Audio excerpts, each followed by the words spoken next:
У вас родился ребенок с синдромом Дауна. Будете забирать или оставите? С таким вопросом обратились врачи к Софии и Роману Александровым. Для них это был уже 5-й ребенок. И, конечно же, сомнений не было. Они сразу сказали: все дети наши с любыми врожденными пороками и диагнозами. Врачи успокоили родителей, сказав, что помимо синдрома девочка абсолютно здорова. Но когда они приехали домой, выяснилось, что у нее гипотереоз, порок сердца и правосторонняя глухота.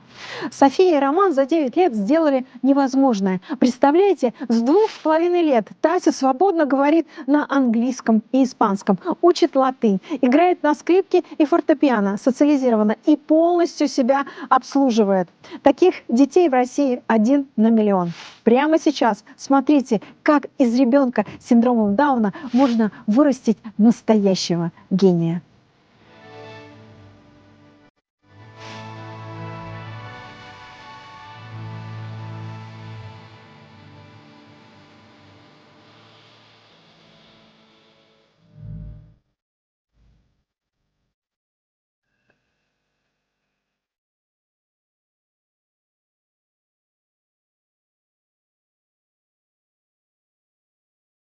Дорогие мои зрители, я покажу мою комнату. Пойдем покажу. Так, вот моя комната. Книжная полка. Это библиотека. Тут находятся всякие. Я дарю Насте этот кокошник. Спасибо, Тася. Красавица. София, Роман, давайте вернемся к истории с Тасей, да? Естественно, Тася была желанным ребенком. 5-м, но желанным. Да, конечно. Да? Когда вот вам только озвучили, что у вас ребенок с синдромом Дауна, как это сказали и что вам предлагали? Это сказали папе в первую очередь. Предлагали ли вам оставить с ребенком? Мы были, по-моему, в управделами больницы. И там не было никаких уговоров. Там спросили: вот ребенка, скорее всего, синдром. Вы оставлять будете или нет? В таком вопросе, что вы будете делать? Мы сказали: мы не будем. Мы говорим: ну окей, дальше, и все, больше никаких разговоров не было. София, вы до того момента, как у вас начались роды, наверняка же вы делали УЗИ, какие-то скрининги проводили.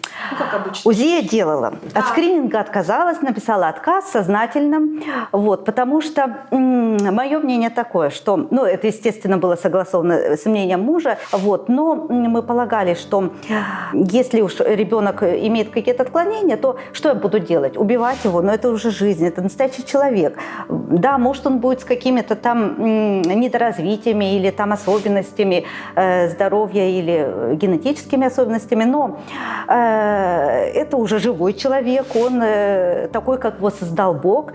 Вот, поэтому для меня и даже и мысли какой-то не было, что его можно убить, лишить жизни. Вот, поэтому я делала все анализы крови, УЗИ, Доплер, смотрела кровоток, потому что здоровье нужно контролировать ребенка в том числе, поэтому это мы выполняли. Вот. Но от скрининга, который выделяет генетические особенности развития, вот я отказалась. Я счастлива. I am happy. Я здорова. I am healthy. Я хочу пить. I thirsty. Роман, а вы как к этому относились? То есть вы во всем поддерживали жену, правильно? Вы же наверняка проговаривали: а если что-то пойдет не так, а если что-то... Знаете, что ее поддерживать? Она Опытная, да? Взрослая мама, она все знает. Поэтому мы живем обычным, нормальным жизнью. И поддержка, она не больше, не меньше, чем вчера или сегодня или завтра.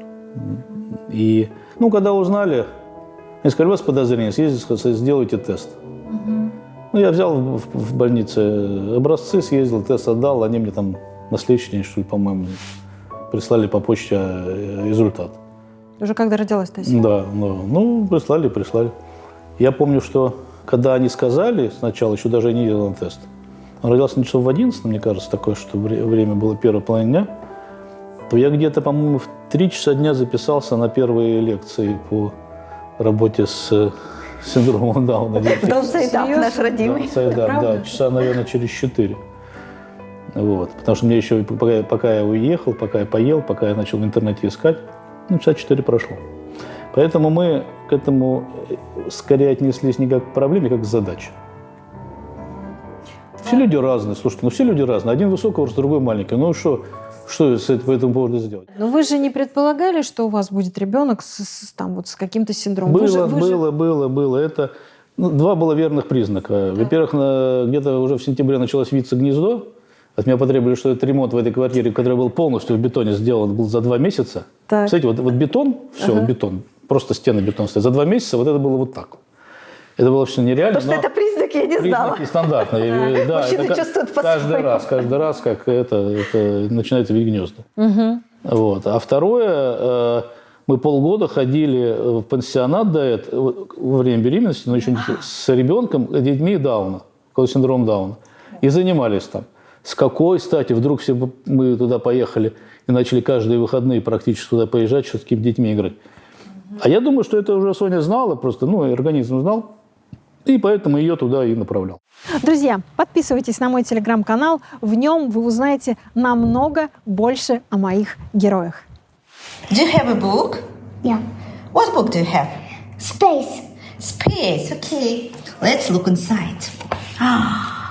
What's this? It's a rocket. What's Yes. this? Yes, it's the Earth. And who's there? Cosmonaut. It's Tasya, who was the first cosmonaut?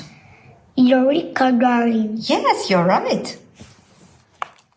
София, вот вы помните, когда в роддоме вам принесли Тасю? Вы уже знали, что у нее синдром. Вот кого вы увидели? Наверное, увидела в первую очередь любимую дочку, а потом, конечно, мы уже немножко погуглили с мужем и стали рассматривать, какие же эти стигмы, признаки синдрома. То это не то, смотрели там какие-то вот глазки, так, не так. Вот это вот рассматривали, все это интересно очень было. Вот. Переживали, конечно, потому что хотелось надеяться, что нет, это все мимо нас, это не с нами, вот это она, не с нами, да. похожа точно на папу или на маму. Да, Вот. да. Но потом как-то мы быстро сориентировались в развитии, и прямо в роддоме мы ее начали уже развивать. Она у меня уже ползала, какую-то гимнастику делала. Вот, я ей включала музыку.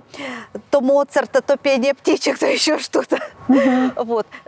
Что вот пришло в голову, то и могла сделать. Еще ничего не знала ни про воспитание, ни про развитие. Потому что, хотя она у меня 5-я, и казалось бы, уж я там могла бы энциклопедию написать для родителей. Но на самом деле я ничего не знала про развитие детей. Потому что нормотипичные дети развиваются как-то вот так вот, они вот между ног, вот где-то они там вот ползают и познают, все хватают из мира. И смотришь, уже он и что-то заговорил, и все вот знает про окружающий мир, и вот какие-то малейшие там точечные даешь ему знания, и он все это подхватывает из воздуха. А тут же ничего само не дается. И что самое интересное было, наверное, в ее развитии, мне до определенного периода, то, что таких детей надо всему научить. Например, у них очень низкая познавательная активность. Они могут сидеть спокойно вот так кулечком, где посадил или положил. Им не придет даже в голову протянуть руку, что-то схватить, пошуршать, постучать. Да. Для меня это было вот это вот такой даже небольшой, наверное, шок какой-то, что даже... То есть интереса нет никакого. Никакого интереса, да. Это тоже связано с слабостью вот каких-то вот нейронов в мозговых структурах. Вот. Но это все можно с этим работать, что я поняла в свое время. Вы можете вот рассказать немножко об этом синдроме? Какие отличительные особенности этих детей? Дети, в принципе, такого же развития, как нормотипичные. Они идут по тем же ступеням, как и нормотипичные дети, не пропуская их. Вот. Если положено сначала ползать, потом вставать там на четвереньки, карабкаться, потом идти, все ступени развития обычных детей, то же самое у них происходит, но гораздо медленнее. И это тоже мне было немножко необычно, потому что я по характеру такой живой человек и привыкла, что вот раз и сразу должно схватываться. А тут элементарные навыки, например, как хлопать в ладоши, пересечение средней линии, так сказать, это я уже как эксперт могу. Вот. там приходилось это месяца 2 на это тратить, да, допустим. Или взять шарик и опустить его в дырочку. Мы на это, вот я вот запомнила, потратили ровно 6 месяцев. При этом каждый из членов семьи этим занимался. Как-то вот это было так вот в кайф, что ли, всем. Всех вот, объединяло это, да? ну, Желание знаете, вот у научиться. меня даже, ну, не знаю, может, это и в семье тоже, у всех остальных членов, даже какой-то вот такой вот спортивный интерес был. Может быть, это у меня даже как мой проект, может быть. Мне интересно было, а вот что выстрелит, что подействует, какая методика. Вот, не было такого, что, это нужно делать всё, каждый день, 100 раз опусти ребенку. Вот рутины такой вот какой-то нету, что этим каждый раз нужно каждый день заниматься. Вот как-то и все дети, там предмладшая тоже, сколько ей, года 4 было, вот, ей же интересно заниматься, она там с этой Тасей, ее ручкой. И вот ровно полгода мы учили ее брать шарик и опускать в дырочку. То, что ребенок делает нормотипичный, вот ему показал, и он все тут же начинает делать с 1-го раза. Ну, со 2-го, может быть, если там был невнимателен. И это, вот это было очень необычно. Мы очень дружные. Папа веселый, мама добрая, Миша симпатичный, Настя красивая, Ангелина любит со мной играть.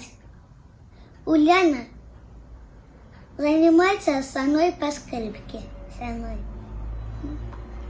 Очень люблю нашу семью. Ну, какой-то ребенок, ну, те 4 такие же разные, это 5-я другая разная. Я иногда и говорю, она там, мама, я не могу что-то такое там. Мне иногда хочется сказать, так, ты что, инвалид, что ли? А даже вот вроде розовая справка-то у нее есть. Поэтому мы как-то сразу не Поблажек, скидок, относились наверное, к ней как к ущербному, просто другому, ну, другой. Ребенок, человек сломал ногу, да, ну, он другой, ну, у него там нога, может быть, короче, выросла, ну, и что дальше? Ну, вот другой, значит, надо как-то протез купить, какой-то ботинку какой-то. И фактически это все вылилось в новые технологии педагогические, которыми вот супруга занималась. Ну, несмотря на то, что это достаточно высокого уровня роддом, не все проблемы Тасины со здоровьем увидели. Вот.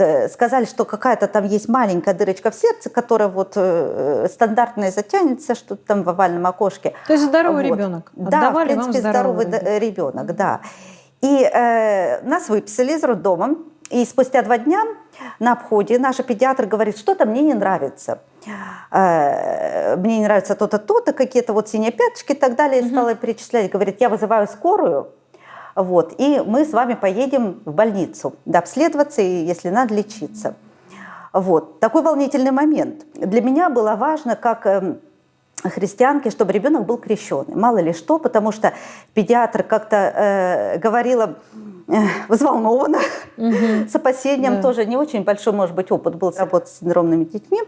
Вот. И на удивление сложилось все очень достаточно быстро. Мы покрестили Тасю буквально за каких-то 1-1,5 часа. Все сложилось настолько удивительным образом. Все быстро нашли, и крестных нашли. Крестная наша проезжала недалеко. Вот на этом столе положили ее и крестили здесь. Да. Прям дома? Да, да. И наша крестная, у нее оказалась совершенно случайно крестильная рубашечка, которую она приготовила. Вот. Крестный тоже тут был недалеко. И это вот стояла скорая во дворе уже с врачами дежурили. Мы ее покрестили. Тасю я в руки, в пеленки. И в скорую, и поехали мы на обследование. И вот там вот был такой достаточно для меня сложный момент, не знаю, как для папы сейчас поделиться, когда посыпались диагнозы с диагнозами. Вот одна дырка в сердце, другая, и они больше, чем это предполагалось. Потом еще увидели дополнительные дефекты клапанов в сердце, в общем, что требовало операции.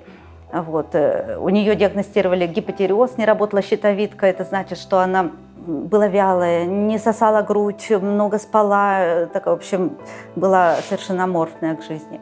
Вот. Со слухом у нее оказалось, одно ухо абсолютно не слышит, правосторонняя тугоухость, что-то там еще было по мелочи. Вот. И вот это было сложно.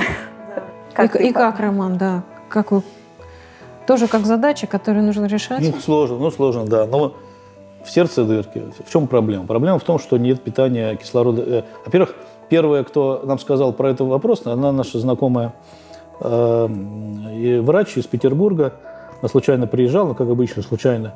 И она смогла многие вещи выправить прямо... Остеопат. Остеопат, да, очень известная. И она прямо в больнице посмотрела, в роддоме, в общем. Да, не так пускали тогда же. сказала. Это первые сутки были. Первые сутки еще Говорит, были. у вас проблемы с сердцем, у вас, говорит, сильная проблема с сердцем. Она подправила многие позвоночники, что-то выправила, там, кровоток, лимфу запустила. Это тоже тяжело. Сердце не дает кислороду мозга, для мозга. Да. Соответственно, он плохо работает. Это вот проблема именно сердечная, она проблема интеллектуального развития. Тугоухость – проблема интеллектуального развития. Человек, если он не слышит, как это звучит, как он может повторить? Ну да. Если он не может увидеть ничего, как он может нарисовать такое же? Поэтому была задача компенсировать эти все. Что-то вылечить, что нельзя вылечить, что-то ухо нельзя вылечить, там что-то не развилось. Ну, одно, второе, работает нормально. Сердце зашили, ну, что-то починили. Компенсировали. Где-то что-то компенсировали. Поэтому большим трудом, большим количеством времени и, к сожалению, большим количеством денег это все можно добиться. Другой вопрос, что я тут в деньгах это не хотел бы оценивать, но это, мне кажется, гораздо выше, чем может себе позволить российская семья. Я думаю, что это только для обеспеченных людей может быть и при условии активного вовлечения одного члена семьи, который фактически кладет свое время полностью на это. Сколько таких семей позволить себе могут это в стране? Очень мало. Да, Поэтому и люди, те дети, они не развиваются, потому что они не могут. Потому что это просто невозможно такое количество ресурсов потратить на ребенка. Работать надо, зарплату надо получать. Если ты мать-одиночка или там, отец-одиночка, где ты возьмешь эти ресурсы? А ты должен каждую минуту заниматься. Где ты возьмешь столько денег, чтобы все вот это... Потому что специалисты не работают в отрыве от того, кто их направляет. Специалисты – это как инструмент просто. И нельзя, все думают, как советский шаблон, что кому-то отдал специалисту, он тебе что-то сделал. Это неправда. Ты отдал специалисту, сказал задачу, и проверяешь, как он правильно решает эту задачу, еще контролируешь выполнение. А это надо время. Поэтому нам повезло в этом смысле, и Тасе повезло.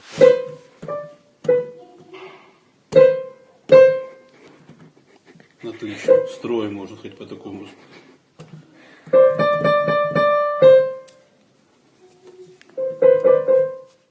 Смотря на Тасю, я могу сказать, вы сделали невозможное, правда. То, что Тася сейчас развита как нормотипичный ребенок, это однозначно. Кроме того, что у нее только на лице виден синдром, больше ты не отличишь, что это ребенок с синдромом Дауна. Ну, Это вот действительно, это вот много-много факторов. Там и физические, и духовные, и Значит, материальные. надо поправить здоровье. Первое, что надо всем семьям, которые родился ребенок, они должны в первую очередь заняться здоровьем ребенка базово, когда он только родился. Ну, там в разном возрасте по-разному можно проверять, но нужно сразу исправить вещи, которые мешают им развиваться. Потому что это базовая основа. От нее все проценты потом и растут. Да. Проверить доступ кислорода к мозгу, проверить услышь, ну и так далее, и так далее. Сейчас не буду перечислять. Это есть классический набор болезней, которые у этих детей есть. Всех их проверить. Это все можно проверить точно. И советская медицина, и российская медицина делает это даже условно недорого. Лечить потом, компенсировать дорого, но проверить это все можно. Поэтому первое, что надо вот этим заняться. А второе, же заниматься развитием, ну в чем проблема? Слабые соединительные ткани, поэтому вот эти обочины, потому что у них мышцы слабые, сухожилия слабые, все слабенькое. И им тяжело. Поэтому, если ты все время начинаешь тренировать эти мышцы, они упрягаются и становятся нормально работоспособными, и нет ощущения вот этого овоща. Это первый блок, да. И я начал Тасю учить щелкать языком, по-моему, на второй неделе. И она научилась. И на второй неделе. Это не помню. На второй неделе мышцы языка работали и тренировались, понимаете? И это надо сразу запускать эти тренировки, потому что если у обычного ребенка на этот навык проходит там день-два, у этого ребенка проходит месяц-два. И ты в месяц должен тратить время на то, чтобы она щелкала этим языком. Ну, там она схватила быстро это, но дело даже не в этом. А второе, нужно выращивать нейронные связи в мозгу, потому что там та же самая проблема. Соответственно, нужно что там? Сложные координационные действия человек должен выполнять, ребенок, да, ходить, плавать, там, танцевать, музыкой заниматься. Расскажи про ваши акварели. Какие крылья? У меня тут это, да. Уже второй год уже ходим в дряки в школу. А ты покажи. Вы все ходите? Да нет. Я покажу, да. Да, Или покажи. вы с Тасей? Я, Стася, да вон арбуз ее нарисованный. Ага. Это она рисовала.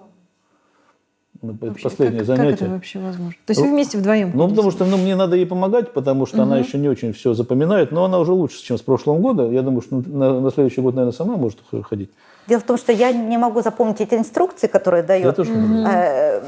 учитель. И я папу, как более умного, возложила на него эту Папа не умный, обязанность. папа записывает на видео, что ученик сказал, потом смотрит, потому что тоже запомнить не По может. крайней мере, да, он может В что-то. 50 лет уже мозги не очень работают. Сложные координационные истории всякие, позволяющие расти импульсом нейронов, связываться. Тась, ну я так поняла, что ты ходишь в художественную школу. Да, Вместе с папой? с папой, конечно. Расскажи, пожалуйста, а что это за школа такая? Антуяки. Так. И чем вы там занимаетесь? Рисовали. Но мне кажется, что это не так просто нарисовать вот такую бабочку. Это сколько нужно учиться, чтобы ее нарисовать, Тась? И все такая красивая. Очень красивая. Сколько нужно времени научиться, чтобы нарисовать такую бабочку прекрасную? Тась, сколько ты рисовала это? 2 рисовала. Ну, сколько ты рисовала? 2 часа, 3 часа? Да, ты. 3 часа рисовала? Да. Так, скажи, а что ты любишь больше всего рисовать? Это все твои картины? Да. Это что Картинки. такое? Это торт какой-то? или- Тортик Тортик. такой. А вот это? Это тоже тортик. Это что, тень от тортика? Это падающий тень. Падающая тень. Да. Мне кажется, что падающую тень сложно нарисовать. Вам объясняют, как это сделать, да? Да, И это тоже ты рисовала. да. Ну, слушай, это просто удивительно. Как ты так... А у тебя какая кисточка? Какая кисточка и какими красками ты рисуешь? Я Расскажи. рисую другие кисти Так. и краски. То есть у тебя разные кисти, да? Да, разные. А какие у тебя краски? Акварельные? Да, акварельные. Скажи, у кого лучше, всё. у кого лучше получается, у папы или у тебя У рисовать? меня. У меня получается. А ты его... Чтобы не заходить за края, только с Настей ходить. Хорошо. Так, вот сейчас вот ты мне, пожалуйста, скажи, вот этот красивый кусочек арбуза кто нарисовал? Вот там. Арбуз. Вот я. он. Это ты, Тась? Ты сейчас Да. вот честно мне, пожалуйста, скажи. Я с Ангелиной. С Ангелиной, да? Да. Очень красиво. У тебя очень хорошо получается. Спасибо. Мгм. Ну вот занимаешься физикой и, так сказать, внутренней Головой. механикой головой, и оно дает результат. Но все это накладывается на генетику, на базовую. Почему она такая умная? Потому что родители умные. Это скромно, Да, да. Ну я шучу. но еще и красивые. И красивый. Так умный и красивый. Хорошо, пополам. А я вот бы поспорила с некоторыми твоими словами, потому что ты сказала, это штучная история и доступна не каждому. Дело в том, что Тасину операцию, очень искусную и успешную, на сердце, допустим, сделали абсолютно бесплатно. По квоте, и причем я обратилась, через 2 недели ее вызвали уже на операцию. Исследования слуха тоже провели абсолютно бесплатно. Вот, да, там антибиотики мы какие-то покупали, чтобы вылечить второе ушко, чтобы оно слышало. Специалисты есть. Мы действительно тратили достаточное количество средств на ее развитие, развлекались как могли. Да. Но при грамотном подходе, анализе, можно с ребенком заниматься, простроить его образовательную траекторию развития даже без специалистов в глухой деревне, потому что сейчас настолько много информации в интернете, настолько много курсов. Бери, делай, что говорится, не хочу. Вот. Но Роман правильно сказал, самое главное, самое первое – это здоровье. К сожалению, здоровье, как бы это у нас не пропагандировалось нашими ведущими организациями, например, Даунсайдапом, где есть весь протокол обследования ребенка необходимого, обязательного, 90% родителей это не делают. Да даже не в этом проблема, что они не делают, а в том, что система нашей медицины считает, что это врожденная история, что это не лечится. Так А вот и это есть. неправда. Так и есть. Считается болезнью. Инвалид. А это не Да. болезнь, А это не болезнь, да. это набор просто фактов, которые у ребенка Да. вот сложились. Сколько тебе лет, Тася? 9. Сюда повернись, сюда. 9. 9 лет, да? Так, ты в каком классе уже учишься? 3. В 3 классе. Тась, скажи, вот по дому чем ты любишь больше всего заниматься? Есть у тебя какое-то любимое занятие? Мое любимое занятие по скрипке. Ты любишь играть на скрипке? Очень. А вот я вижу, что у тебя вот здесь какие-то скрипочки. Это твои? Только одна моя. Покажи мне, пожалуйста, Тась. Вот это маленькая? Да. Как здорово. А это у Лянина. А это Ульянина. Как давно ты уже играешь на скрипке, Тася? 3. Уже 3 года играешь? Да. Угу. Ну, ты молодец, конечно. Слушай, это, мне кажется, сложно играть на скрипке. Нет. Легко. Легко? А что тебе нравится в этой игре больше всего? Гамма, ре мажор. А гамма, ре мажор. Это сейчас надо маму, мне кажется, звать на помощь, она нам будет объяснять, что же такое гамма, ре мажор. А скажи, вот когда музыка играет, какие у тебя чувства возникают? Хороший. У тебя поднимается настроение? Да. Тебе нравится? Очень. Или тебя мама заставляет говорить: Тася, играй на скрипке, если не будешь играть на скрипке, я тебе а-та-та тебе сделаю. Нет? Нет. Ты сама делаешь? Сама делаю. Сама играешь? Да, по красным струнам, гамму, Угу. шрадик. У тебя есть какие-то любимые твои произведения? Которые... Конечно. Какие? Гамма, Угу. арпеджио. Миш, сколько тебе было лет, когда родилась Тася? Это был 2015 год, мне сейчас 20, 9 лет назад, получается, где-то лет 11-12, что такое. Ты помнишь, когда родители сказали, что родилась сестра? Да, примерно помню, да, я помню этот момент. Угу. Вот когда ты узнала о том, что у нее синдром Дауна, ты вообще что-то об этом знал, понимал? Да, вообще у нас в школах любят обзывать, и Да. я только слышал как обзывательство. Угу. Но, честно сказать, у меня как будто бы и не было особых, скажем так, какого-то особого взгляда на это, то есть какого-то презрения или чего-то еще, потому что мы ездили, как, наверное, родители уже рассказывали, в Свято-Софийский детский дом, и там, в принципе, общались с такими детьми. Меня, конечно, больше расстроило то, что родился не брат, потому что у меня 4 сестры, и у меня была определенная претензия сначала к имени. Что такое Тася? Что-то у меня какая-то ассоциация возникает, Тайша, что-то такое. Ну, Да. ладно, в принципе, я об этом услышал от родителей.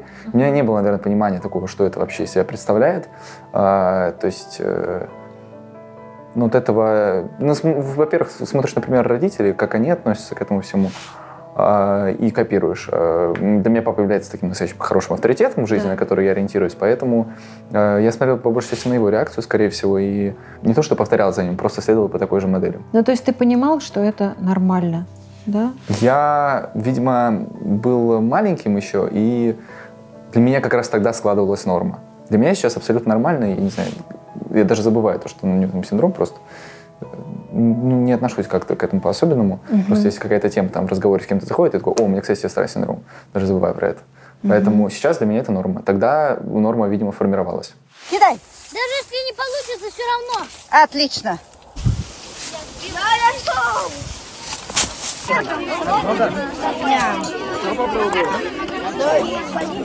А можно мне кукурузы?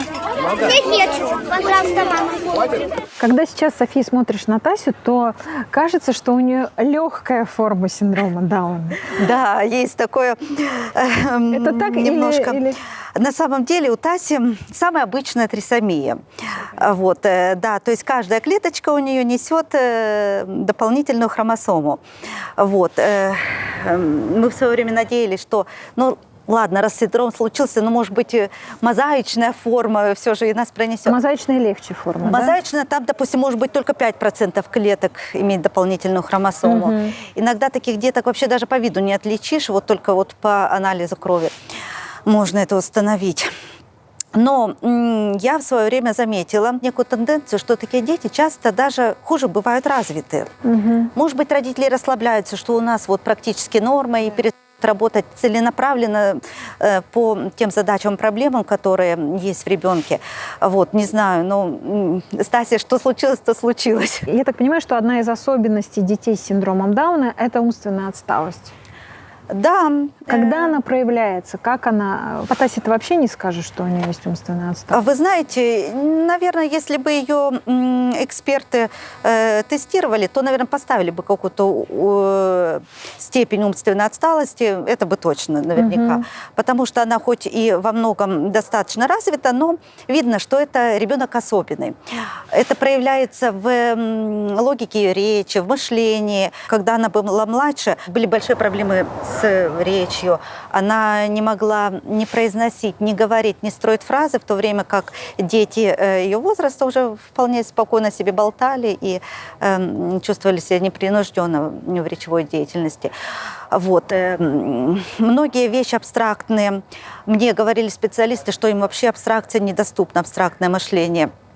Они ошибались. Вообще, сколько раз я встречала вот это мнение, что вот у вас потолок, вы до сюда вырастете, а дальше это недоступно. А мне же интересно разное попробовать. Я не то, что хотела какие-то вот достичь вершины или еще что-то. Мне просто было интересно вот как-то самой для себя, а что вот если я ей это предложу, а пойдет ли у нас? А вот так вот, а пойдет ли? Не было у меня никогда цели вывести на норму. Часто родители хотят вывести на норму, сделать ребенка нормальным. Вот. У меня не было никогда такой задачи. Я считаю это абсолютно неправильным, потому что всегда будут какие-то где-то провалы, где-то несоответствия. И все время вот это переживание, соответствует ли норме. И потом норма — это же неинтересно. Это стандарт, который вот, у всех и везде. А тут намного интереснее какие-то вещи, которые можно себе разрешить делать с ребенком. Нормотипичного ребенка я бы никогда не пришло бы в голову в 2,5 года начать учить на скрипке. Он еще вот ходит, не совсем уверенно, а тут ему вручить инструмент. Вот. А тут же настолько интересно поставить такой некий опыт, а получится ли? Вот. И потихонечку вы видели, что результат есть. Конечно, поначалу это было не совсем игра на скрипке, она училась просто даже стоять на одном месте. Вы знаете, у таких детей проблема с концентрацией внимания. Им сложно собрать свой мозг и удержать себя в какой-то деятельности. Один из важных пунктов, над которым обязательно нужно работать, все время ребенок должен контролировать себя и отдавать себе отчет, что он делает, зачем делает, удерживать себя в какой-то, как говорят специалисты, позе. Верба валом скриптом манит. Слова улетают, но песня остается. In medio, In medio старт плитус, добродетель на посередине. добродетель посередине. Посередине. Labor, Лабр эн пациенты, он не винкут. труд. Труд и терпение все побеждают. Ребенок в вас включил какие-то тоже суперспособности, я считаю так, да? То есть он вас изменил. Я не знаю, что появились ли какие-то суперспособности, но мне стало очень интересно. А если я так попробую, а вот так вот попробую. И это тоже, наверное, передалось остальным детям. Вот. И во всем меня муж тоже поддерживал. Вот. И я думаю, это очень способствовало ее развитию. Один из таких ключевых моментов, что я не страдала по синдрому. Я как-то прошла этот период вот этого отторжения, непринятия, плача и так далее. Были страдания, но они были связаны со здоровьем, когда диагноз за диагнозом стали вот просто как бетонные плиты на тебя складывают. Вот. Но как-то все же медицина наша достаточно продвинута, и в конце концов меня это успокоило, потому что с каждой проблемой, которая является, как мой муж говорит, задачей, можно работать. Только нужно найти какой-то способ альтернативный. Но меня это не смущает, потому что то же самое с моими старшими детьми. Например, моя скрипачка, она справилась с одними трудностями, уже вот как бы играет на уровне, но нужно следующую вершину брать. Вот. И, в принципе, это как бы стимул, интерес к жизни сохраняется от этого. Для меня нет такой проблемы, что вот... Хотя бывала такая вот мыслишка тоже, вот казалось бы, вот я сейчас все сделаю, а потом на само пойдет. Но оно как-то требует все равно включенности. Но я скажу вот что. Если раньше для того, чтобы какой-то навык, один даже самый малейший, требовалось там месяцы, может быть полгода, Сейчас уже, может быть, на это потребуется там где-то день, где-то 10 минут, быстрее уже все намного происходит, уже все шаблоны, которые в ребенка заложены, они уже начинают работать, между собой взаимодействовать. София, ну получается, вы всю жизнь посвятили детям. Да и слава богу. Вы знаете, как моя предмладшая дочка говорит: мама, я хочу работать как ты, мамой. Вот. Было время, когда я работала на каких-то других работах, вот, но сейчас я работаю мамой. Мне это нравится, потому что это самое интересное — вкладываться, самое, наверное, такое выгодное вложение в своих детей. Вот, потому что они все равно всегда остаются с тобой, и ты всегда от них получаешь такой вот какой-то отклик от их, то, что ты в них вложился. И это настолько тепло и настолько трогает, и как-то утешает меня, уберяет, может быть, с тем образом жизни, который я веду. Ну, я скажу, что мне нравится, хотя бывает иногда я мужу ворчу, говорю: вот мне так хочется вот уйти с утра, вот встать, красиво одеться, накраситься и уйти на работу. до работы, чтобы вечером прийти, а дети все вот такие хорошие, уложенные. Но, с другой стороны, я понимаю, что никто в них не заинтересован, кроме меня. В их развитии, в их становлении добронравия, в их нравственном воспитании, в их социализации. Никто в этом не заинтересован, кроме меня, и только я могу добиться того результата, который нужен мне. Так. И 9 блюдечек, пожалуйста. Держи. Дальше не упадет. Тася, какая красота! Обязательно нам нужны вилки и ложки. Ага. Ребят, вы знаете, у меня сложилось такое впечатление, что вся ваша жизнь крутится вокруг вот этой маленькой девочки с 2 косичками. И вот вся жизнь вокруг нее. Это так или нет? Нет. Не так? Мне кажется, у нас настолько у каждого по отдельности яркие свои события в жизни, Да. что если весьма ярко как бы сияет, то мы тоже по-своему тоже в своих жизнях сияем. Ну, в частности, мне кажется, бесконечные всякие были музыкалки, школы, танцы. У вас у всех? Да. Да вы что? То есть вы хотите сказать, что вы все заканчивали музыкальную школу? Да. Конечно. Конечно! Слушайте, конечно. То есть это обязательное условие, да, София? Я думаю, что для обычного классического образования это для развития Обязательно. да, необходимые условия. Ну, кто-то еще и художественную школу почти закончил. Подождите, музыкальная, художественная, танцами занимались? Ну, все, да. Все Я занимались вроде танцами, да? 14 лет я танцевал, потом все уже закончился. Но сейчас я организовываю и совместно тоже участвую в баллах МГУ. У нас традиционный зимний бал.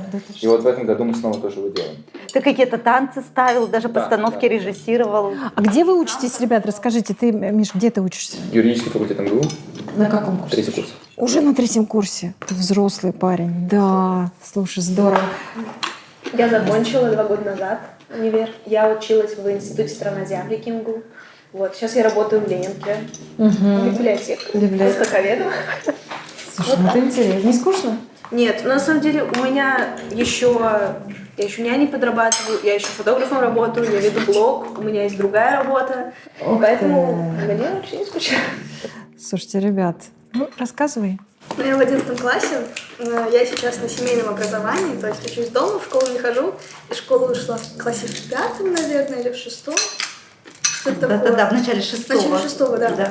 Как раз 5 класс училась в школе, и все. Вот, с тех пор дома учусь. Мне кажется, вы все на семейном образовании? Нет, эта история вообще с меня началась. С тебя началась, да? Потому что вот все-таки семейное образование, мне кажется, что оно вот как будто как обделяет, что мне так кажется, вот человеку со стороны, что ребенок будет плохо социализирован, если он будет на семейном образовании. Но, видимо, это мое классическое, Пусть ребята скажут классическое свое образование.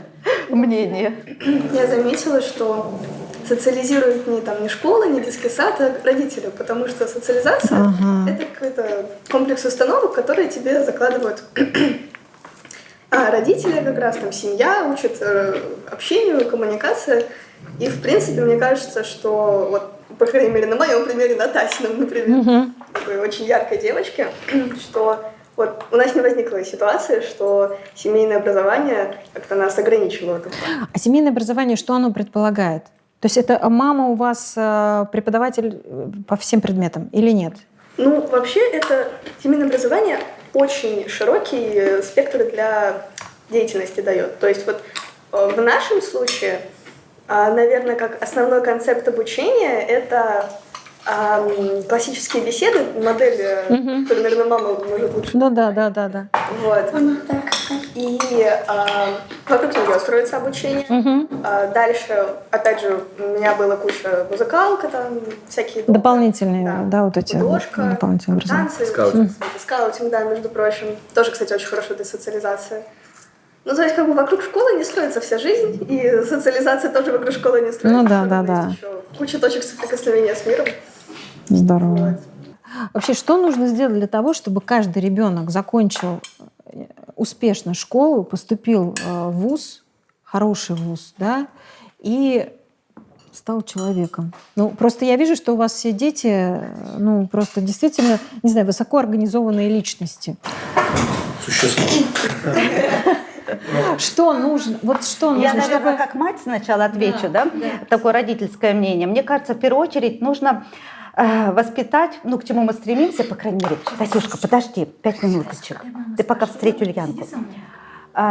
Необходимо воспитание такого добродетельного христианина, который, уже руководствуясь своими какими-то представлениями о том, что правильно, неправильно, что нужно, не нужно, понуждать себя тому, что, например, не хочется, он уже будет самостоятельно вести, организовывать свою жизнь, свое обучение, потому что хоть и на семейном образовании Ангелина, но уже лет там с 12-13 она строит сама свой образовательный маршрут, вот, и я уже, так сказать, подписываю его, согласовывается что-то со мной, что она будет там аттестацию, как сдавать, какие предметы углубиться или еще что-то. Это ее полностью как бы задача. Вот. Ее задача отслеживать свою ежедневную как бы организацию дня, выполнение обязанностей, которые на нее возложены. Там. Я так понимаю, у детей нет, София, у детей нет варианта не учиться, или бросить, или не пойти в высшее учебное заведение. Я могу выступить. Давай. Вообще, чуть-чуть отскочусь назад. Важен личный пример, это реально очень важно. И плюс лично у меня с папой складывается очень хороший диалог, потому что мы с ним буквально разговариваем и друг друга слышим. И в принципе он очень классно размышляет, такую хорошую логику выстраивает, объясняет не почему там правильно и нужно учиться, а как оно ступеньку определенную рассказывает, как условно устроен процесс там, реализации в жизни. И, скажем так, учиться — это один из, скажем так, логичных, самых оптимальных, комфортных и правильных вариантов. В принципе, есть и другие как бы разветвления, да. Можно там куда-то пойти, то есть никакой, вот, скажем так, куда мне поступить, на какую специальность, что мне конкретно делать, меня никто не заставляет. И я, в принципе, скорее спрашиваю сам совет, потому что мне, правда, интересно, почему какая сфера будет лучше. Ну, Выбор вы делаете самостоятельно. То есть родители не... Или все-таки родители вас направляют? До определенного возраста помогают. Допустим, была идея поступить в лицей высшей школы экономики, и вот папа мне обосновывал, я правильно помню, что о социализации? Ну, вышка в лице такая неплохая была история в свое время начиналась. Она давала, фактически, она брала студенческие правила 1-2 курса и переносила на старшую школу, на 10-11 класс. И за счет микса этого давалась дополнительная свобода ребенку, за счет вариативности посещений, там, ну, обычной студенческой жизни. Они чуть раньше этим начинали, и поэтому они приходили к концу 11 класса уже фактически второкурсниками. И легко переходили в новый тип образования, и уже не прогуливали уроки. Ну, как, знаете, вырвался после школы, да, многие там всех держат там, в высоких школах. Есть. А здесь они уже почувствовали эту свободу, шишки набили.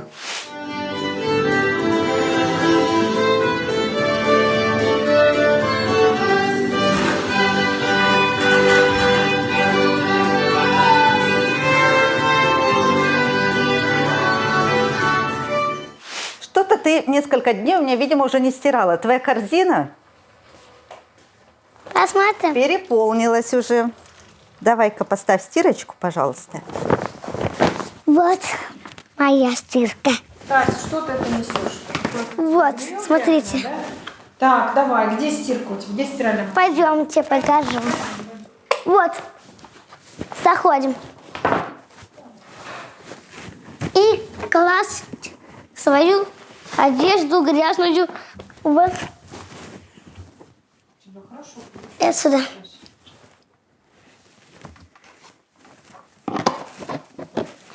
И будем запускать.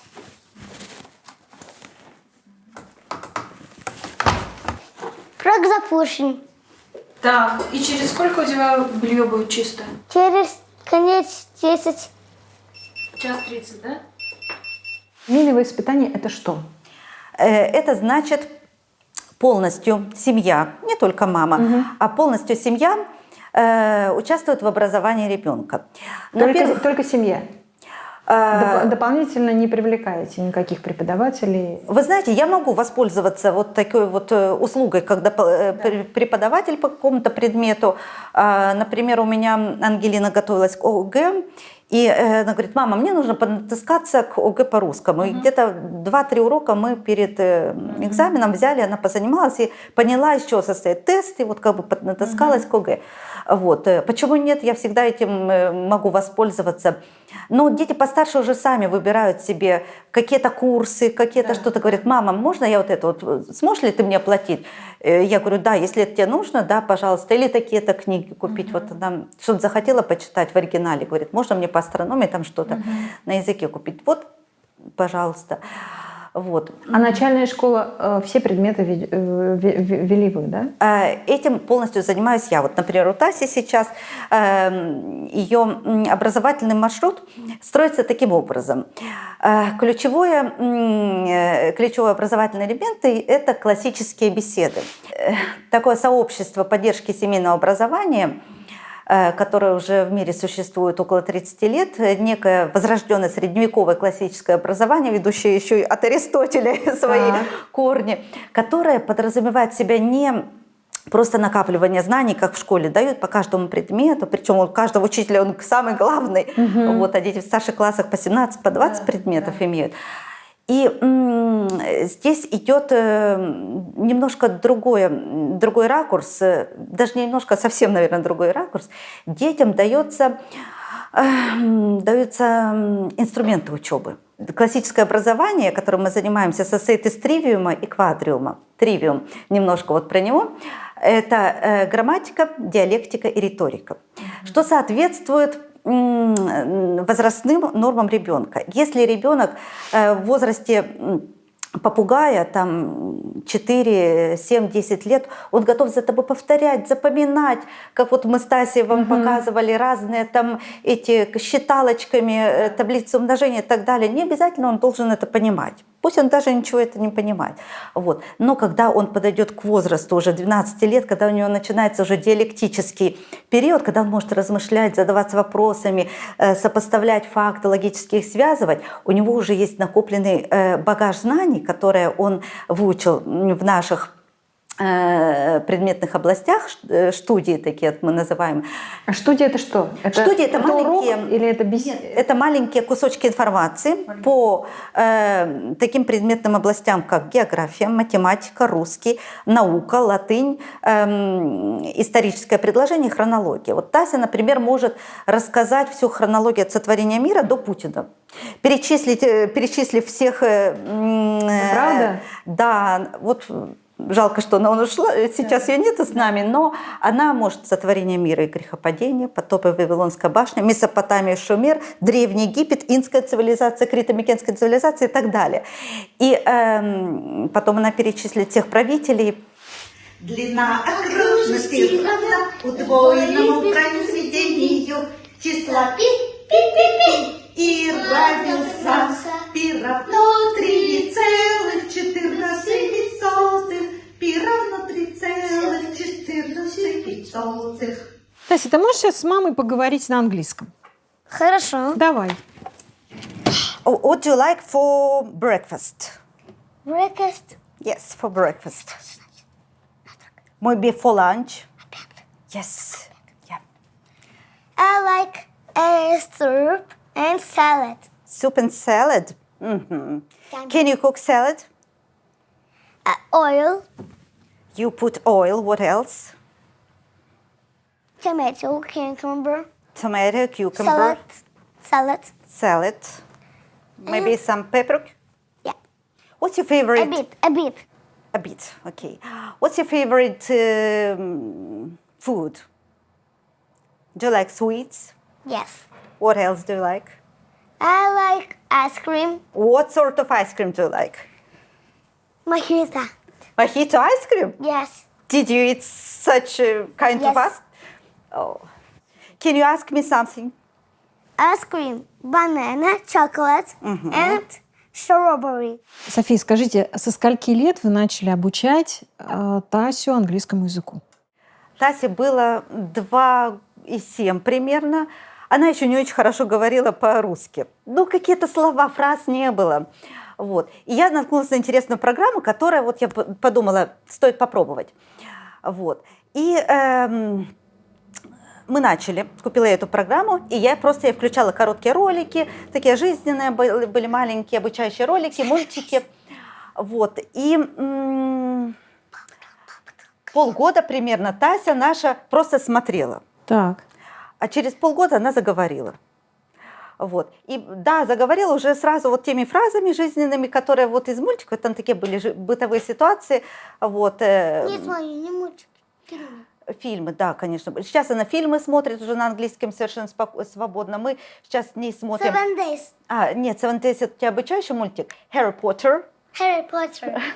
Да, на английском языке. Когда я вела английский язык, я, конечно, сказала своим логопедам, вот, они хоть уже знали, что я немножко мама сумасшедшая, Да. но покрутили виска, сказали, как так, у тебя ребенок еще не говорит, а ты ему уже английский. Вот. Но у меня очень мудрые были и логопеды, которые, в принципе, доверяли мне. Вот. И потом через некоторое время она сказала, да, я нашла такое исследование, которое доказывает, что если ребенок с особенностями речевого развития изучает другой язык, он задействует таким образом другое полушарие и таким образом способствует развитию своей собственной речи. Он начинает вычленять какие-то слова незнакомые, слова из потока речи начинает выделять. Потому что, вот как я сейчас говорю, у меня как одно большое слово для ребенка слышится. А тут он начинает, слыша слова на другом языке, он начинает их уже вычленять как отдельные слова. Вот. Ну и, конечно, проще сказать car, чем машина. Вот. И английский язык, даже я потом не раз встречала, советуют даже для начала, для запуска речи, там, встань, up, проще, да, сказать. Вот, поэтому и я думаю, это Но очень она способствует. учила легко английский язык? Она учила абсолютно легко, и она не переключалась на свой. Она говорила, если она начинала говорить на английском языке, она переключала мозг на язык, и она не переводила. У нее не было параллельно текста, как у нас с вами, это, Да. скорее всего, происходит сейчас. Она просто включала английский язык, начинала говорить на языке. Вот. А потом уже постарше, годам к 7-8 ей стало не хватать словарного запаса, и она понимала уже, что она говорит на другом языке, и стала соотносить с русским и говорить, как это по-английски, вот, такое слово мне не хватает. Вот. И сейчас уже даже какие-то грамматические мы с ней берем конструкции, ну, хотя это может быть и рановато, детям это лучше лет с 12 вводить. Угу. Тась, тебе нравится на английском говорить? Нравится, да? А с кем ты общаешься на английском языке? Kimberly. Jeremy. Кимберли и Джереми. Это наши учителя, с которыми мы на протяжении некоторого периода были онлайн-занятия, да. Вот. Но нам не проблема всем в семье перейти на английский язык и спокойно говорить на языке, каждый на своем уровне. Тась, скажи, пожалуйста, а ты давно занимаешься фортепиано? Пианино с Да. Василисой Третьяковой. 2-й год. Да, сейчас мы На следующей неделе продолжим наши занятия с нашим любимым педагогом. Вот. А на скрипке она уже подольше, конечно, занимается. Вот. Это я должна угадывать? Да. Хорошо. Ми бемоль. Угу. Правильно, мама. Хорошо, давай мне еще какую-нибудь нотку. Ля. Ре. Ой, это я уже не пойму. А давай я теперь. Так, отворачивайся. Так, какая нотка? Да. Правильно. Ми. Подумай. Хорошо. Ре. Соль.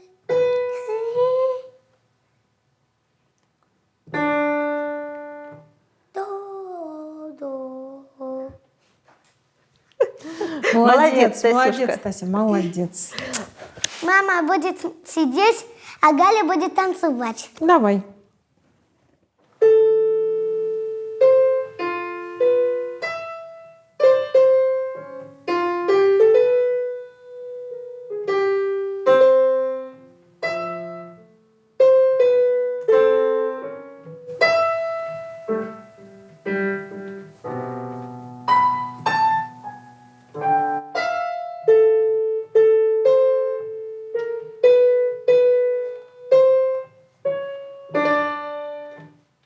Молодец, молодец. Экспромт.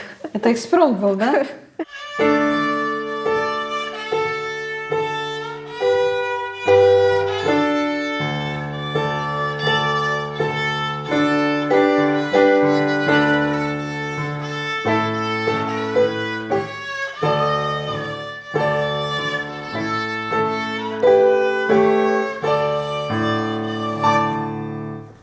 Класс, очень здорово. Вот, мам, если Молодец, молодец. Как-то мы ехали в метро, Фрунзенское. Она говорит, я знаю, с этим связано военачальники Фрунзе, Тухачевский, Блюхер, Буденный и так далее. И начинает рассказывать. И я говорю, а что это было, какая война, и вот мы с ней, что такое война и так далее. Она мне рассказывает, какая это была война, что в это время произошло.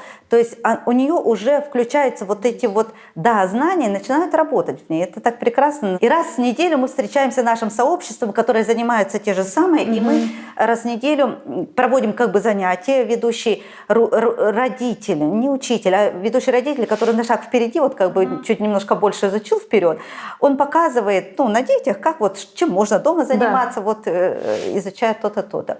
Вот. У нас есть, например, на этой встрече есть блок доклады. Тася неделю готовит какой-то доклад, и нужно ровно 3 минуты выдержать тайминг, не больше, не меньше. Нужно выйти перед публикой, красиво встать, не ковыряясь в носу, не дергая за косички. Вот косички, пока мы еще не преодолели, еще пока накручивает. Вот. Она должна представиться, заявить тему доклада и, глядя в глаза зрителям, четко, уверенно рассказать свой доклад. Не по бумажке ничего рассказывать, потом его логично закончить, поблагодарить за внимание, спросить, есть ли вопросы, отвечать на эти вопросы, если они возникли у зрителей. Дело в том, что мы на классических беседах изучаем в одном из циклов как раз анатомию тела человека. Вот. И ребенок заучивает маленькие кусочки информации, которые вот потом обрастают другой информацией. Вот, например, Тася, ты можешь вспомнить, из чего состоит осевой скелет? Череп, позвоночник, ребра и грудина. Если осевой скелет, он посередине. Вот, да. А какие виды тканей ты знаешь? Гладкая.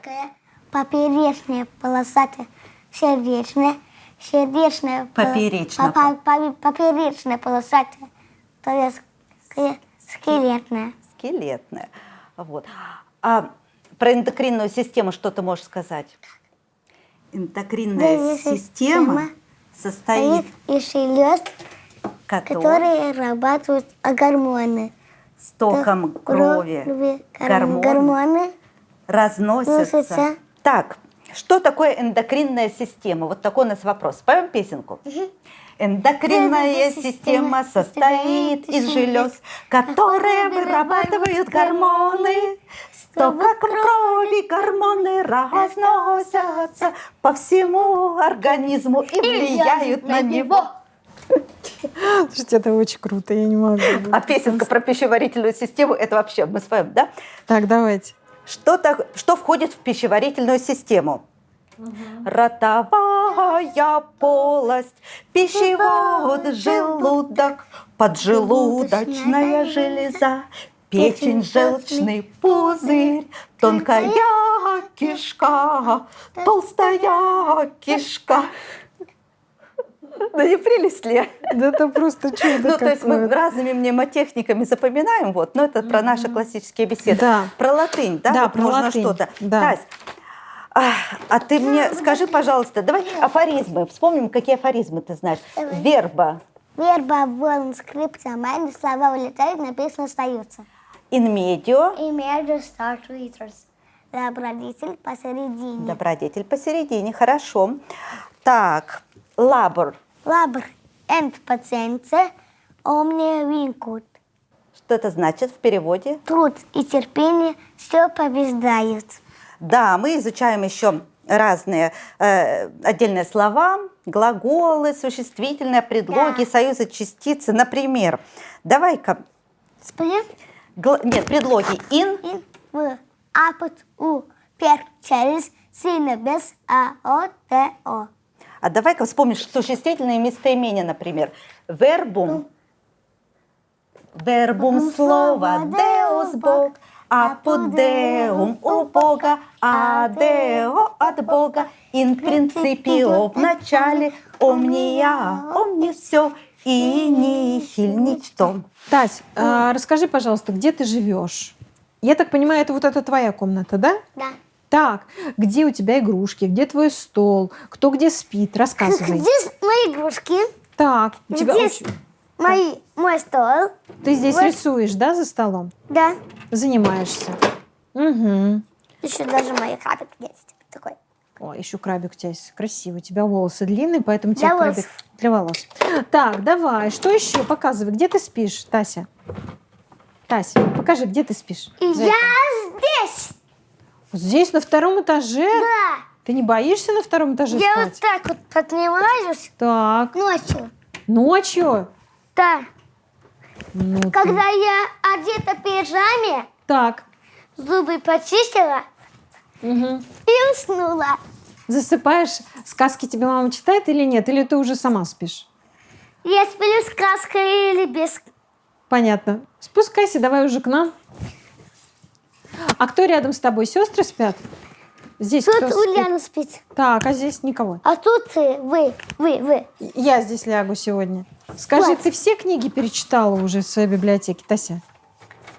Это герои Лады. Ты знаешь героев Эллады? Назови кого-нибудь из героев Эллады. Кого ты помнишь? Медея. Медея, так. Старушка такая с пачкой. Угу. Гизон. Так, еще кого? Говорящий дуб. Слушай, ты прям вот все знаешь, а? Айта с недышными полами. Ну расскажи мне, какие заповеди ты знаешь? Первая заповедь. Я есть как Бог твой. Да не будет, да и не будет других богов, кроме меня. Вторая заповедь. Не делай себе кумира. Никакого изображения. Так. 3. Помни день Господи. Друзья, подписывайтесь на мой телеграм-канал. В нем вы узнаете намного больше о моих героях. София, ну сейчас вот очень многие смотрят, и может быть даже у кого-то есть ребенок с синдромом Дауна. И вот как людям объяснить, что не надо опускать руки, что нужно вкладывать в ребенка, и все возможно.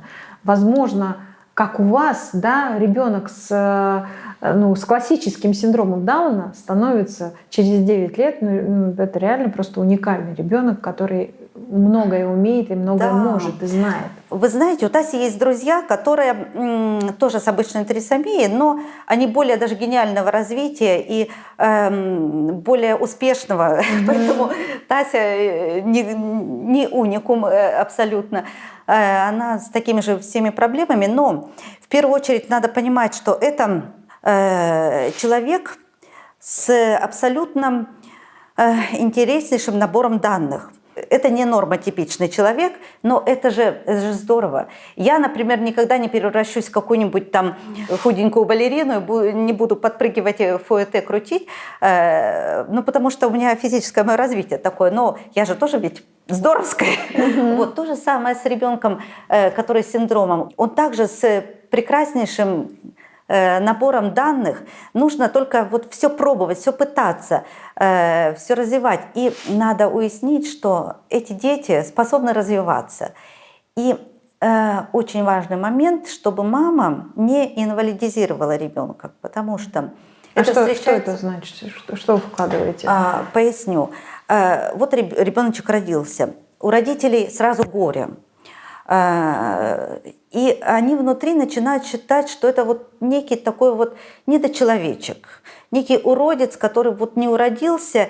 Да, я его люблю, он мой любимый, родимый, плоть от плоти. Я все для него сделаю, положу себя на алтарь, жертву принесу. Но внутри все равно, что он не будет такой, как все, что он не будет то-то, то-то, то-то, то-то.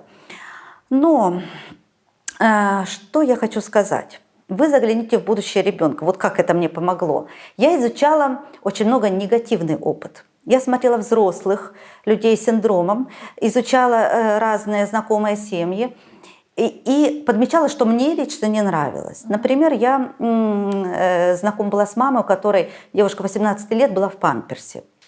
Я сразу поняла, Таська, снимаем памперс, приучайся сразу к унитазу, что мне еще горшки мыть. Вот. И с 8 месяцев она у меня присаживалась на унитаз, я ее держала, конечно, она еще сидеть-то не умела. Вот. Но она поняла связь, вот этот вот мозг, да, туалет. И я изучала опыт, и я смотрела, что я хочу, например, от Таси в 20, в 30 лет, чтобы она умела. Допустим, она должна быть полностью самостоятельной, самостоятельно жить от меня. Да. Хватит уже тут, так сказать, занимать жилплощадь. Вот. И у нас возникла идея собираться вместе и детей обучать тому, вот, что мы хотим от них через 20 лет. Вот. И так возникли наши квартирники. Был у меня такой проект, который длился почти 5 лет. Сейчас он другой формат продолжается, но немножко в другом формате. И вот раз в неделю мы собирались, там сначала в одной квартире, потом в моей квартире. Такой был маленький кружок Тасиных друзей, все с синдромом, и плюс еще какие-то братья и сестры, которые тоже вот... Такая социализация, да, ребенка? И социализация, и причем у нас было много обучения бытовым навыкам. Мы поняли, что в 20 лет, допустим, они должны жить без нас и уметь там готовить. Она сможет жить без вас, как вы думаете, в 20 лет? Я думаю, что она очень уверенно сможет жить без меня. Она уже сейчас мама. Отойди, я все сама, я пойду сама, я сама куплю. Я говорю, Тася, да я тебя сейчас обучу пользоваться банковской карточкой и в автомате купить себе сникерс. Я отвернулась поговорить по телефону, она мне приходит с 2 сникерсами. То есть она уже все это может делать? Я не знаю, как она это сделала, я только отвернулась, она тут же купила себе 2 сникерса. Абсолютно. Это очень самоуверенная в себе маленькая женщина. Да. Вот. И я уверена, что она найдет себе мужа и спокойно отпачкуется от меня. В этом я абсолютно уверена. Но с моей стороны должно быть еще и вот это вот закрепление навыков самостоятельной бытовой жизни. Поэтому она себя уже и обстирывает, и по дому убирает, планирует, очень важно планировать. Ты-то, может быть, и умеешь стирать, но запланируй, что завтра у тебя там, допустим, поход в бассейн, и чистые, или там вещи, у тебя купальник, или постиран и так далее. Вот, много таких вещей и моментов, которые... Она говорит, я вот, мама, выйду замуж, у меня есть вот текущий жених на этот момент, вот из-за него вот я выхожу замуж. Я говорю, Таисия, прежде чем ты, чтобы вышла замуж, ты должна же уметь все это организовывать, соображать, что тебе надо, что не надо и так далее. В общем, говорю, ты давай-ка развивай свой мозг, тренируйся. София, какое будущее вы видите для Таси? Ох, сложно спрогнозировать. Чем бы вы хотели, может быть, чтобы она занималась? Мне бы хотелось, чтобы она, конечно, обслуживала мою старость. Я думаю, может быть, хоть один ребенок останется со мной и будет мне как-то скрашивать мои годы. Но, с другой стороны, захочет ли этого она, поэтому я, конечно, препятствовать не буду ее отпочкованию. Сейчас я ей развиваю ее во всех областях. Готовлю к разным областям, которые она могла бы заниматься. Допустим, может быть, она превратится в музыканта и будет там где-то выступать или еще что-то. Может быть, она захочет там художеством заняться. Вот творческое ей как-то ближе, я смотрю. Я не думаю, что она захочет заняться чем-то таким вот рукодельным, типа наших детей часто обучают швейному мастерству или там садоводческому. Как-то вот ей пока это не близко. Но моя задача сейчас вложить в нее различные навыки, дать ей все вот инструменты, которыми она могла бы оперировать, размышлять, что она могла бы заняться любой наукой, любым делом, каким она бы захотела бы заняться, будь то это, не знаю, хоть поварское какое-то дело, хоть, может быть, это какое-нибудь преподавание, допустим. Вот. И я ей даю вот эти вот инструменты учебы, которыми мы и ее наполняем сейчас. Они важнее, чем просто какие-то знания, которые даются в госпрограмме.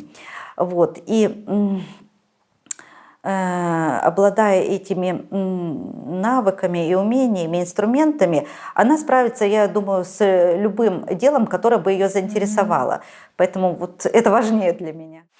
А насчет ее будущего, я считаю, то, что у нее весьма уникальное настоящее, с уникальной историей, определенное, скажем так, есть новшество, из чего можно будет как-то что-то развить, может, какой-то медиапроект сделать с хорошими там коллегами, продюсерами, может, центрами, которые занимаются. Потому что из этого можно сделать и какую-то историю с лекциями, историю с просто там, как феномен, чтобы какой-то, может быть, центр открыть, фонд, и она там, условно, станет его лицом.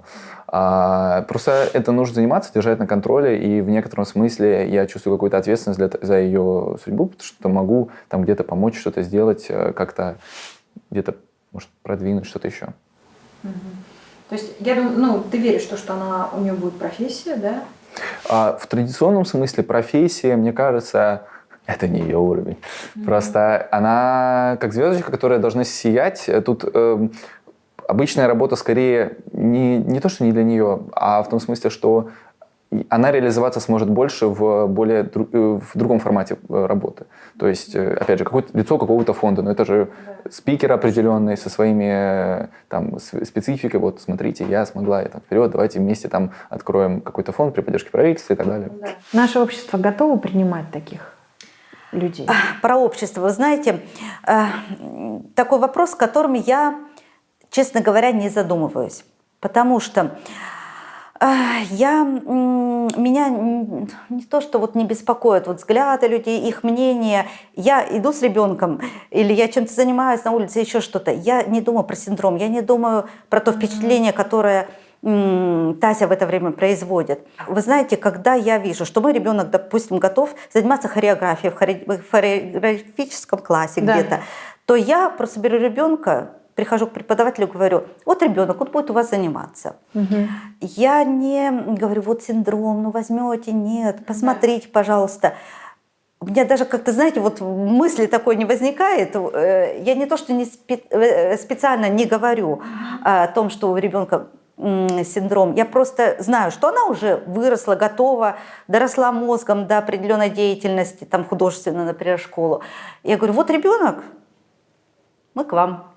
Вот. И она тоже не сомневается в своих абсолютно. Она как бы знает на своем уровне, что у нее синдром, почему-то считает это, хотя и остальные мои дети, вот Ульяна особенно предмладшая, она завидует, что у Таси есть синдром, а у нее нету. Тут серьезно?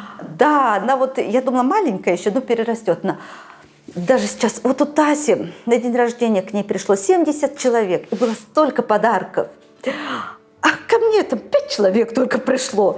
Тасю везде узнают, про Тасю фильм снимают, а я вот что? И вот они как-то в тени Таси, ну, как бы это такой, не думаю, что это сильно расстраивает, но Ну вот да. такой моментик есть. Вот. И Тася сама в себе очень не сомневается. Она пришла как-то поступать в музыкальную школу, открывает дверь, а там принимала экзамены директор. Села к роялю тестировать, почему-то вот ей захотелось. Она открывает уверенно дверь, говорит: здравствуйте, я Таисия Александрова, я пришла к вам поступать. Вот мое портфолио, показывает свое портфолио, там свои грамоты, у меня тут гран-при, а у меня вот тут благодарность моим родителям за то, что они меня хорошо воспитали. А сейчас я вам сыграю там гамму ре мажор, И допустим. попробуйте не взять такую девочку, да? И так очень уверенно в себе начинает там играть какие-то свои песенки, что она там на текущий момент играла. Вот. То есть абсолютно уверенный в себе человек. И я думаю, что реакция общества во многом зависит от того, как родитель себя подает. Если он уверен в себе, если для него синдром – это не уродство и не проблема, то окружающие же это считывают. Вот. И если ты не ставишь этот синдром тоже на пьедестал, вот, у меня ребенок такой-то, инвалид, пожалуйста, примите меня в школу, по закону вы обязаны и так далее. Очень важно как бы самому быть человеком, по-человечески относиться к обществу, и я думаю, что это все взаимосвязано. София, ну и последний вопрос. Чтобы воспитать, вырастить такого ребенка, как Тасю, нужно положить на это всю жизнь свою. Вы знаете, ну, я так думала в самом начале моего особого родительства, но я скажу так, для меня, наверное, самое главное – это мой муж. Вот он стоит для меня на первом месте. Ему я посвящаю все, так сказать, свое свободное время. Мы часто с ним выходим на свидания, где-то, да, обязательно выезжаем в какие-то поездки, где только мы И у вас на это вдвоем. есть время, да? Обязательно мы находим это время в первую очередь. Вот.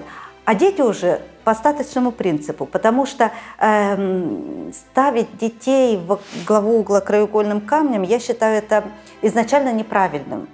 Воспитание любого ребенка, хоть особого, хоть не особого. Вот сколько я могу вложить средств, своих личных ресурсов, столько я вложу, остальное уж, ну, всего себя каждую минуту посвятить это нереально и неразумно. Поэтому в первую очередь это как бы наша вот такая вот ячейка, самое главное, наши отношения с супругом.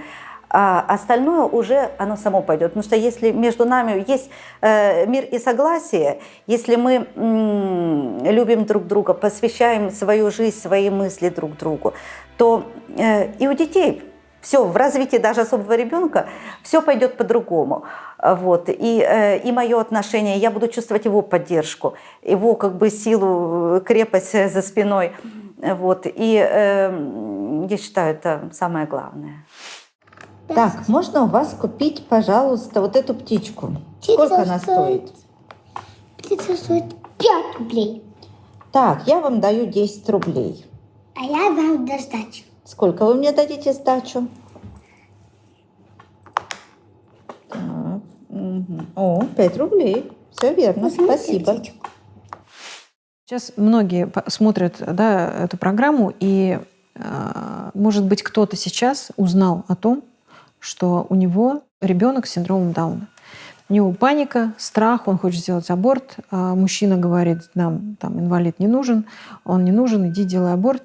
И вот что бы сказали этим людям, которые сейчас находятся вот на этой грани? Да? Подписаться на блог в Инстаграме и на Телеграме у Софии, где видно, как ребенок с полгода растет, вырастает, решаются проблемы, занимается английским, скрипкой, вырастает в обычную девочку, как, в принципе, она и является, просто с особенностями здоровья. Поэтому ничего критически сложного там нет. Там много труда, денег, что-то можно бесплатно сделать, но, в принципе, все решаем. А ребенок, известно, что солнечные дети такие, самые любящие дети. Самые, да, теплые. Теплые и так далее. Это, конечно, для счастья, для семьи иметь такого ребенка однозначно. Но у нас вообще здорово. У нас это 5-й вообще Никаких проблем с тем, что у нас такой ребенок, я не вижу. Я вижу в этом хорошее для нас развитие событий, как вот так случилось, что у нас такой ребенок. Это просто счастье в семье.